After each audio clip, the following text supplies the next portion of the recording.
Sabi niyo nga ayaw niyong pangunahan, no, kung ano man yung magiging desisyon ng ombudsman.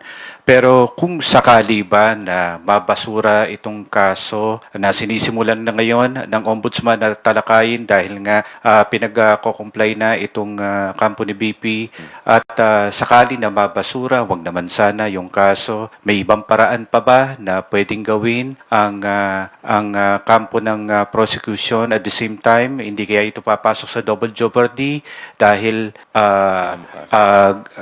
nakapagsampa na ng reklamo? Well, para pumasok sa double jeopardy, dapat na ano ka na muna na-arraign ka na So, hindi naman to papasok sa double jeopardy.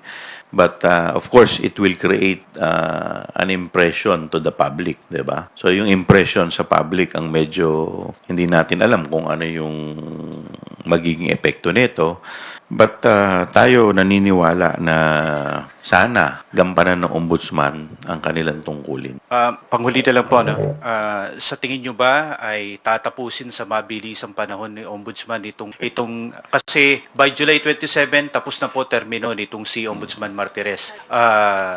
Dahil nasimulan niya na to, sa tingin nyo ba ay sabi nyo nga nasorpresa kayo, tatapusin ito baka bago pa magsimula nga yung impeachment tapos na rin yung kaso at tapos na yung boxing pagdating sa Ombudsman Congressman? Alam mo, meron ako kasing isang concern lang dyan.